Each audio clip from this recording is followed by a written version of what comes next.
जो साहब बहुत ही हार्ड एक प्रेस कॉन्फ्रेंस हमने देखी। आपके ख्याल में पहले तो एक मामलात थे जो भी इस्टेब्लिशमेंट और तहरीक इंसाफ के दौरान, लेकिन अब ऐसा लगता है कि ये बिल्कुल ही पॉइंट ऑफ नो रिटर्न पर जो वो चले गए। ऐसा क्यों है आपके ख्याल में?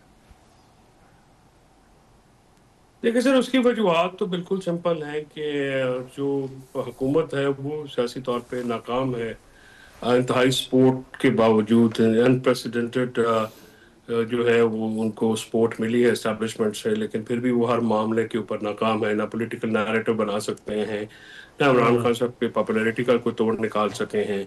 और आज भी जो DGISPR की प्रेस कॉन्फ्रेंस है, मेरी ओपिनियन में वो हुकूमत का फेलियर है काउंटर नैरेटिव बनाने में या काउंटर इम्पैक्ट हाँ, क्रिएट करने में। तो लिहाजा उनको खुद आना पड़ा। देखिए, पहली बात तो ये है कि स्पीकिंग फॉर माई सेल्फ, फौज एक प्रीमियम इदारा है मुल्क का और सबका इदारा है। अगर वो एक बड़ी पॉलिटिकल जी, पार्टी के खिलाफ तासर जाएगा कि वो कर रहे हैं, तो इससे ना पाकिस्तान का फायदा होगा ना किसी और का फायदा होगा। लिहाजा ये जो तासर है ये तो नहीं आना चाहिए किसी तौर पे भी। हुकूमत को चाहिए है कि वो ये नैरेटिव बयान करे, क्योंकि उससे फिर जो है ना इदारा बरह रास्त उस पर नहीं आता। ज़ाहिर है कि एक अगर सियासी बयानबाजी होगी या सियासी गुफ्तगू होगी तो उसका जवाब भी आएगा, और जी, जवाब जो है वो हाँ, मतलब जैसा भी आए फिर उसको पसंद भी नहीं किया जाता ना। इसी वजह से मैं ये कहता हूँ कि अच्छा, जो जो जो सिलसिला है इस वक्त, अब पॉइंट ऑफ नो रिटर्न पे तो हाँ, देखिए बात नहीं पहुंचनी चाहिए। क्योंकि पॉइंट ऑफ नो रिटर्न पे जब अगर जी, बात रहमान पहुंचेगी तो वो तो फिर नुकसान होगा। हाँ, मैं समझता हूँ कि जो परसों गुफ्तगू हुई है जेल के बाहर, और फिर हाँ, ट्वीट में भी, वो भी हाँ, गैर जिम्मेदाराना थी। उसको नहीं होना चाहिए था। है, आ, उससे ठीक है, अगर आप देखें ना, वो लोग जो हम जैसे लोग हैं जो बैलेंस आउट करने की कोशिश करते हैं, जो कहते हैं कि मुतवाजन बात करनी चाहिए या मुतवाजन तरीक़ेकार इख्तियार करना चाहिए, हाँ, उसकी पोजीशन भी स्क्वीज आउट होती है। वो तनकीद तशन्नुह सारे ठीक करते है, हैं। मौलाना फजल रहमान साहब ने कभी कुकम तनकीद की है, बड़ी सख्त तनकीद करते हैं, लेकिन एक हाँ, सलीका होता है, गुफ्तगू का तरीक़ेकार होता है। मैसेंजर्स की बड़ी जिम्मेदारी होती है जी, कि वो क्या मामला किस तरह से करते हैं। अब राइट, जो बात प्रेस कॉन्फ्रेंस हुई है या जो सिलसिला हुआ है, वो कोई PTI के लिए कोई आसानियां या कोई आप ये हाँ, कहें कि वे आउट निकालने इंडिया तो नहीं दे रही ना। हाँ, अच्छा, लेकिन राना सनाउल्लाह ने जो बात की है, उन्होंने कहा है कि मुज़ाकरात का ऑप्शन अभी मौजूद है, आइए बैठकर बात कर ले। आपके ख्याल में ये कोई पॉसिबिलिटी आपको पूरे सिनेरियो में जो है वो नजर आ रही है मुस्तकबिल करीब में? देखिए, सियासी जमातों के पास तो फिर गुफ्तगू ही वायद हल होता है, उसके अलावा तो हल होता कोई नहीं है। अब 3 साल से जो हाँ, हम तो कह कह के भी थक चुके हैं कि PTI के पास भी नैरेटिव कोई नहीं है पॉलिटिकल ना। हम्म, वो सारी उनकी क्यादत जो है, जो क्यादत तो ना कहें, जो उनकी अभी फिल इन द ब्लैंक्स लोग हैं, वो सियासत को तो समझते नहीं। जो हाँ, सियासत को समझते हैं उनको पसंद नहीं है। तो गुजारिश ये थी कि एक क्यादत का तो फुकदान है PTI में। तो ना इनके नहीं, पास कोई ये आपको नैरेटिव लगता है है नॉन ना। पॉलिटिकल लोगों की वजह से हो रहा है? ये जो हो रहा है नॉन पॉलिटिकल लोगों की वजह से हो रहा है? देखिए, नॉन पॉलिटिकल लोग हैं तो वो भी कायल नहीं ना कर सके इमरान खान साहब को कुछ सियासी बात के ऊपर। और जो सियासी लोग हैं हाँ, उनको हुकूमत ने एक्सेस नहीं दी कि वो जाके बात कर सके। दोनों तरफ से माशाल्लाह स्ट्रेटजी तो दोनों तरफ लेकिन से बहुत अच्छी है। यानी नो स्ट्रेटजी। लेकिन फैसल भाई, स्ट्रेटजी लग ये ये है रहा है कि कि नो हुकूमत के पास स्ट्रेटजी। एक तरीका आ गया है। जी, अच्छा, अच्छा, लेकिन दोनों हुकूमत के तरफ पास से। एक तरीका आ गया है कि मुलाकात कंट्रोल कर लो, बाकी सब चीजें खुद ही कंट्रोल हो जाएंगी। नहीं नहीं, हुकूमत को देखिए, हुकूमत में अगर एक जिस जरा बराबर भी कोई अकल होना चाहिए, तो आप सियासी लोगों को क्यों रोकते हैं? हाँ, जहाँ उनको बात करने दें। वो सियासी लोग तो हमेशा सियासी गुफ्तगू करेंगे ना। आप जो फैमिली के अलावा मैं हाँ, बात करूं, आप जारहियत पसंद लोगों को भेजें।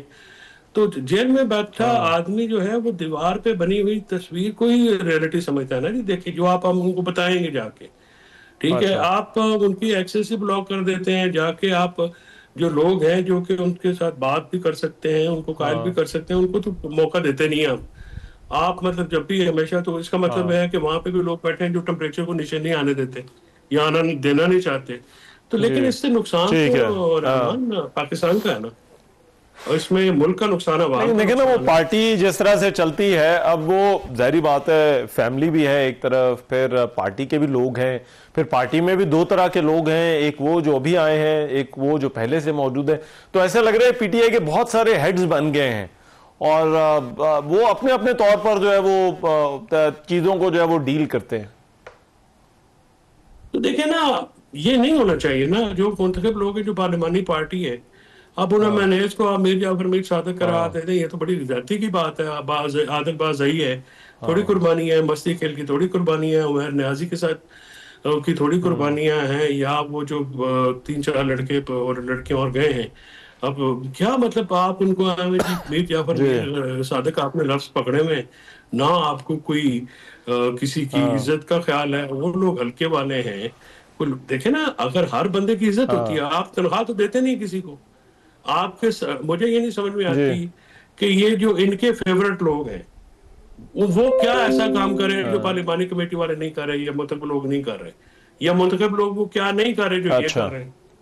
मुझे तो समझ, आप मतलब बताएं ना, लेकिन ये कर रहे हैं, लेकिन फैसल भाई आपको ये कर रहे हैं, अनामा नासिर अब्बास ये कर रहे हैं, फलाना राजा ये कर रहा है, फलाना ये कर रहा है, जो ये नहीं करते। मतलब नहीं, खामख्वाह हर किसी को अब देखिए मुझे जो आज की प्रेस कॉन्फ्रेंस में जो तासुर गया वो ये कि दो चीजों पर इशू है, एक बयानिए पर और दूसरा जो है वो खैबर पख्तूनख्वा की जो सिचुएशन है। और मेरा ख्याल है अगर ये दोनों पे कोई मिडिल ग्राउंड जो है वो ढूंढा जा सके तो शायद कोई बातचीत या कोई ऐसा रास्ता जो है वो निकल आएगा जिससे पॉलिटिकल टेम्परेचर जरा नीचे है। ये जो दोनों चीजें हैं, इसमें आपको कोई पॉसिबिलिटी नजर आती है? देखिए रहमान साहब, बात यह है कि जो नैरेटिव है वो तो तब चेंज होगा जब कोई पॉलिटिकली गवर्नमेंट भी कोई सीबीएम्स करेगी।